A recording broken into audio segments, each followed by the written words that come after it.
ஹர ஹர சங்கர ஜய ஜய சங்கர ஹர ஹர சங்கர ஜய ஜய. ஒரு நாள் சாயங்காலம் காஞ்சியில மகா பெரியவர் எங்கேயோ நடந்து போயிட்டு இருந்தார்.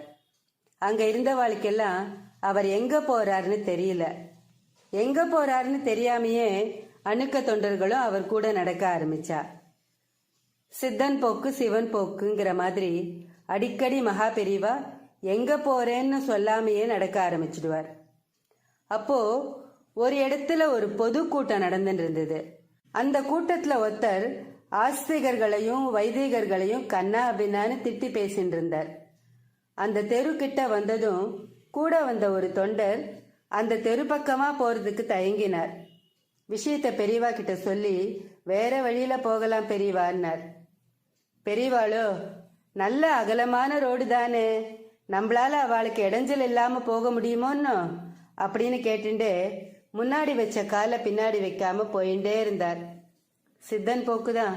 அப்போ மேடையில காரசாரமா பேசிட்டு இருந்த பேச்சாளர் கொஞ்ச தூரத்துல பெரியவர் கோஷ்டியோட நடந்து வரத பார்த்துட்டார். குத்தலா என்னெல்லாம் பேச போறாரோ அப்படின்னு பெரியவா கூட இருந்தவாளுக்கெல்லாம் பயமா இருந்தது. ஒலிபெருக்கியில காரசாரமா பேசிட்டு இருந்தவர் தன்னோட குரலை ரொம்ப அமைதியா மாத்திண்டு, நம் மதிப்பிற்குரிய சங்கராச்சாரியார் சுவாமிகள் இந்த வழியா வந்துட்டு இருக்கார், பொதுமக்கள் அனைவரும் அவருக்கு அன்பு கூர்ந்து வழிவிட்டு அவர் சௌகரியமா இந்த இடத்தை தாண்டி போறதுக்கு உதவுமாறு கேட்டுக்கொள்கிறேன் அப்படின்னு சொன்னார். அதோட பேச்சையும் நிறுத்தினுட்டார். உடனே கூட்டத்துல இருந்தவாள்லாம் ஒதுங்கி நின்று பெரியவர் கோஷ்டி போறதுக்காக தாராளமா வழி பண்ணி கொடுத்தா.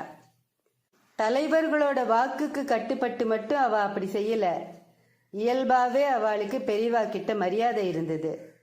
அது அவளோட பாவனையிலேயே தெரிஞ்சது. குழந்தை கிருஷ்ணரை தலையில தூக்கிட்டு போன வசுதேவருக்கு யமுன பிரவாகம் வழிவிட்டா மாதிரி அன்னைக்கு அந்த மக்கள் பிரவாகம் பெரியவாளுக்கு வழிவிட்டுதுன்னு அணுக்க தொண்டர் பாலு சொன்னார். அது மட்டும் இல்லாம நிறைய பேர் கை தூக்கி பெரியவாளை கும்பிட்டா. பெரியவா எல்லாருக்கும் தன்னோட அருட்பார்வையால ஆசீர்வாதம் பண்ணிட்டே போனார். அவர் கொஞ்ச தூரம் போனதுக்கு அப்புறம்தான் ஒலிபெருக்கி திரும்பியும் வேலை செய்ய ஆரம்பிச்சது. அந்த இடத்தை தாண்டினதும் கெட்டவான லோகத்துல யாருமே இல்ல, எல்லாரும் அந்த ஒரே ஈஸ்வரனோட குழந்தைகள் தானே அப்படின்னு பெரியவா கூட வந்தவா கிட்ட சொல்லிட்டு போனார்.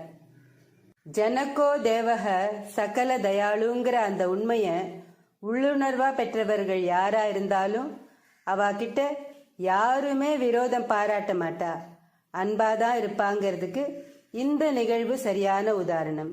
ஹர ஹர சங்கர ஜய ஜய சங்கர ஹர ஹர சங்கர ஜய ஜய